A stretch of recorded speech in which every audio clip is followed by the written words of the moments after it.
Bismillahirrahmanirrahim.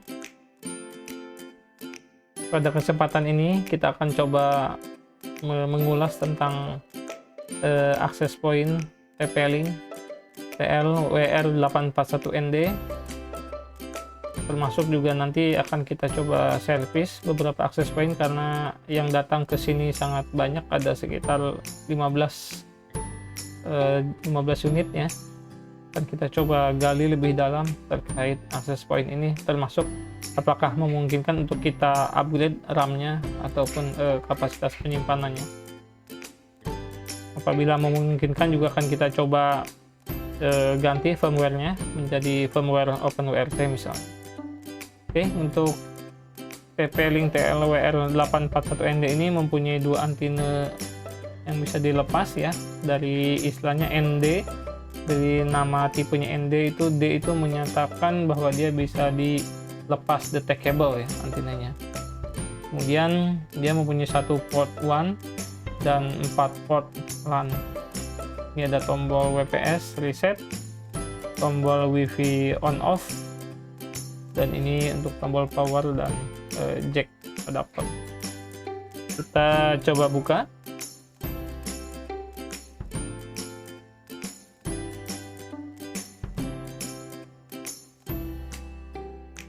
Bautnya ada dua di belakang sini.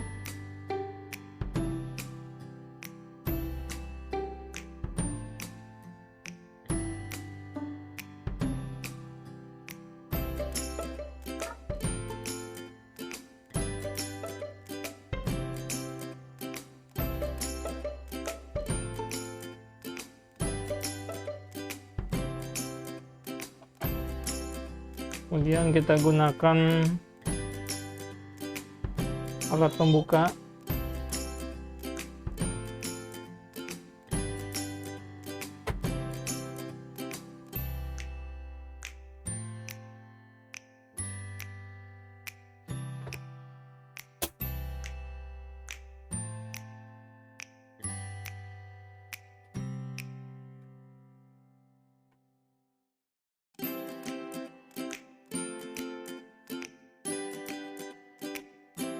Cukup keras ya karena baru dibuka.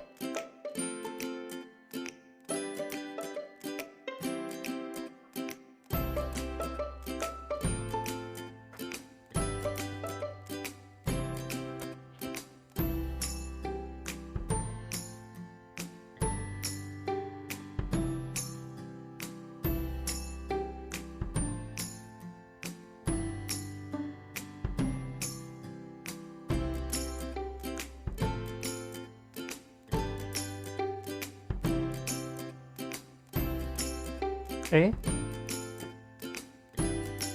kita coba lihat. Kalau kita lihat bagian dalam dari access point ini, sedikit komponen yang bisa kita lihat ya. Terdapat beberapa komponen yang penting yang perlu kita perhatikan. Ini adalah kemungkinan besar MOSFET dengan tipe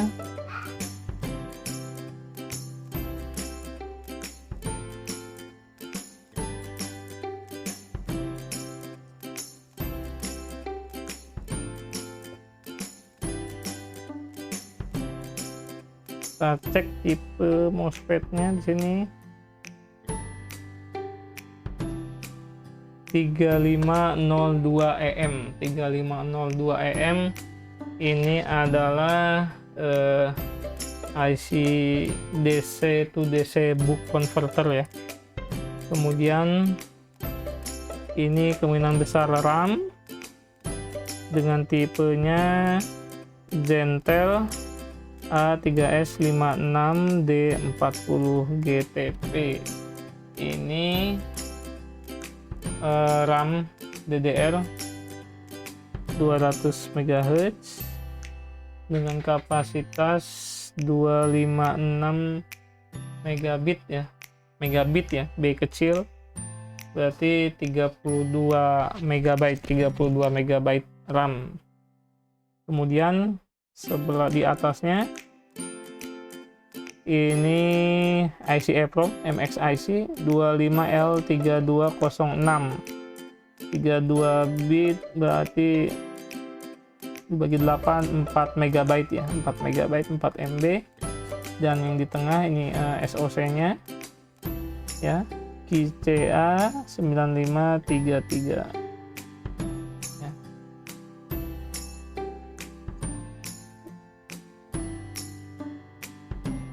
Di sebelah kiri ini terdapat koneksi serial ya.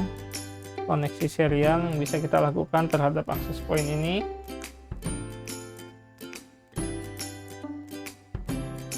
Bisa dicari di online pinoutnya, dekat garis yang tebal, putih tebal ini adalah pin TX, pin transmit, kemudian pin reset RX, kemudian ini pin ground, dan ini pin VCC. Oke,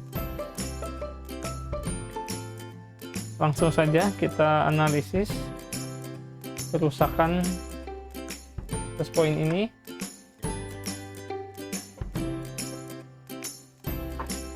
Kita masukkan power ya.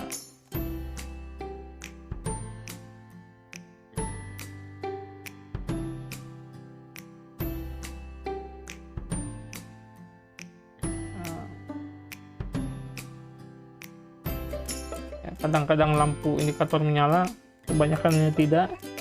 Ini bisa jadi kemungkinan hanya di saklar ya. Kita buka antenanya agar kita bisa melihat bagian sirkuit di belakangnya.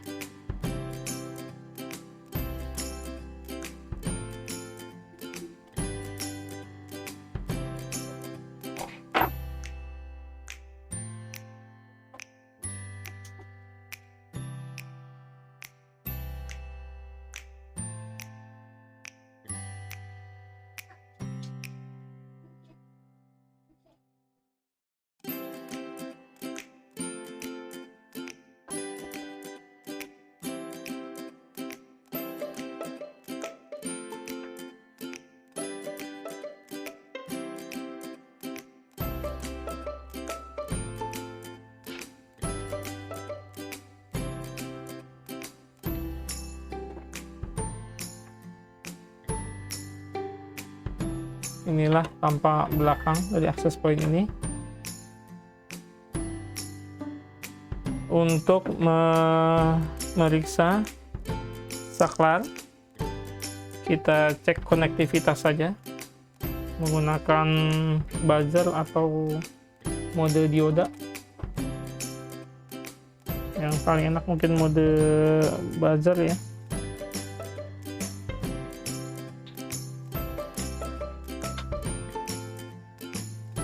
Ini adalah saklar, ada 6 pin di sini. Biasanya saklarnya akan menghubungkan antara pin tengah dengan pin sebelahnya. Misalkan kita tes ini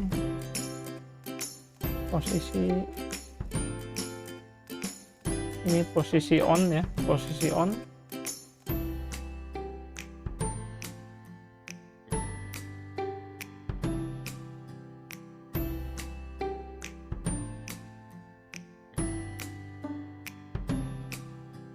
Posisi off.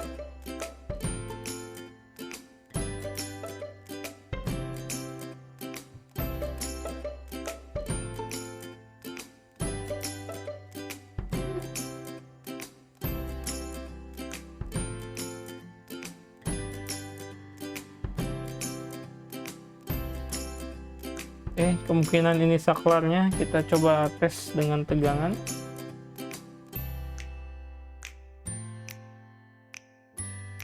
DC.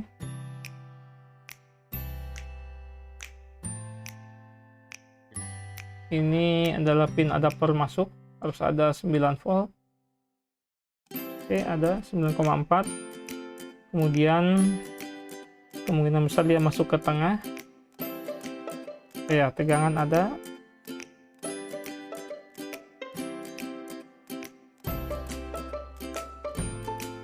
tegangan listrik kecil kita abaikan saja. Kita coba on kan, posisi on.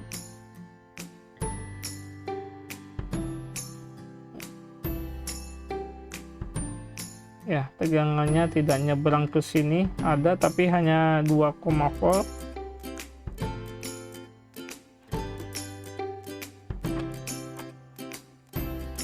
Kemungkinan besar permasalahannya di saklar ini.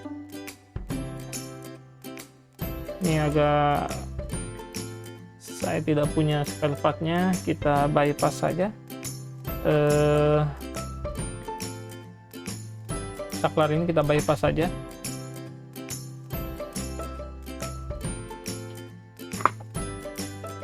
Untuk memudahkan, karena pin ini sudah terlihat korosi ya, kita coba potong saja pin ininya.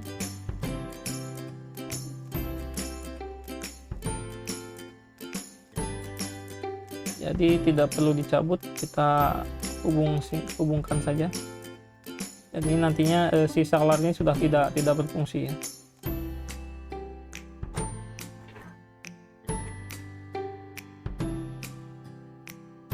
Kita panaskan solder.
Satu lagi, akan lebih mudah kalau menggunakan kawat ya tentunya.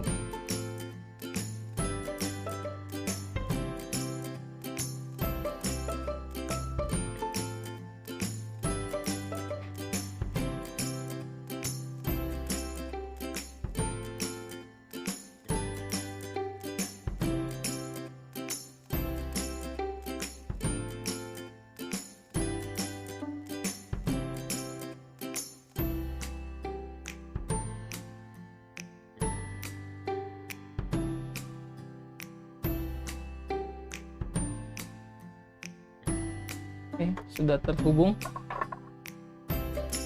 Kita coba lagi. Tekan adaptor, ya langsung nyala. Ini masalahnya sederhana, hanya saklar saja.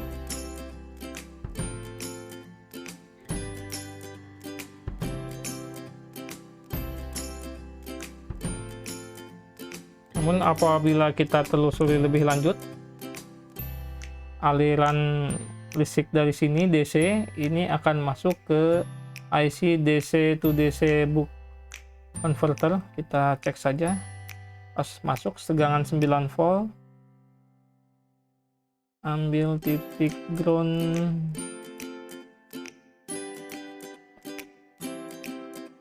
Ini inputnya di sini ya, masuk di sini.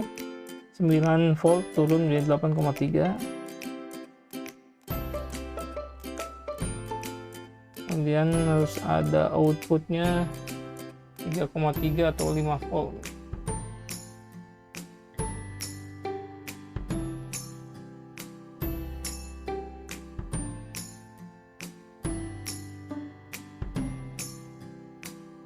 Untuk mengecek output kita cek di pin coil atau kumparan. Nah ini 3,3 ada ya, berarti output dari power supply, rangkaian power supply nya 3,3 volt, nanti akan masuk ke IC di tahap selanjutnya, di tingkat selanjutnya. Oke. Kalau kita lihat dari indikator lampu di sini menunjukkan masalah sebetulnya ya, karena harusnya setidaknya 2 lampu yang menyala. Kita reset saja dulu, tekan agak lama tombol yang kedua,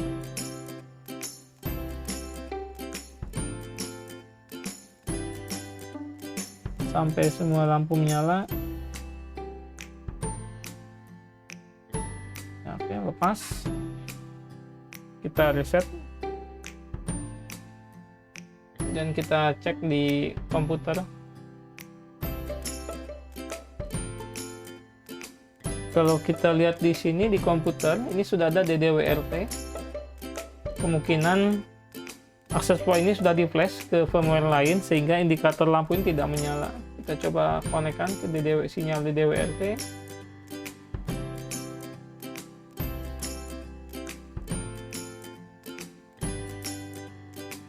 Sudah terhubung. Cek IP-nya.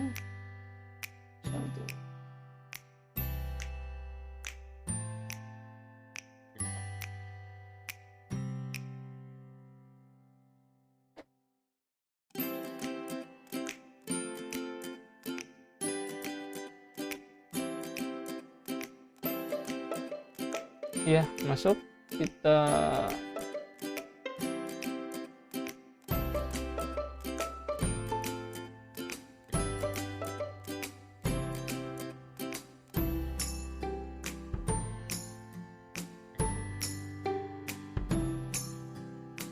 oh ya, sekarang indikator wifi-nya sudah menyala. Berarti ini bukan firmware bawaannya ya.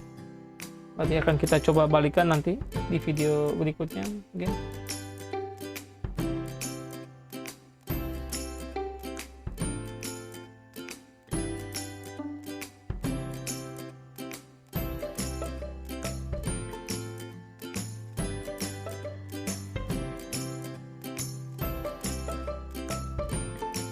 Oke, sudah masuk. Kita cek ini C945 untuk MAC address-nya. Maaf, C944. Kita cek di belakangnya ya, betul ya, C944. Oke, berarti access point ini sudah betul, sudah menyala. Berikutnya akan kita coba flash ulang ke firmware bawaannya, ke firmware aslinya dari TP-Link.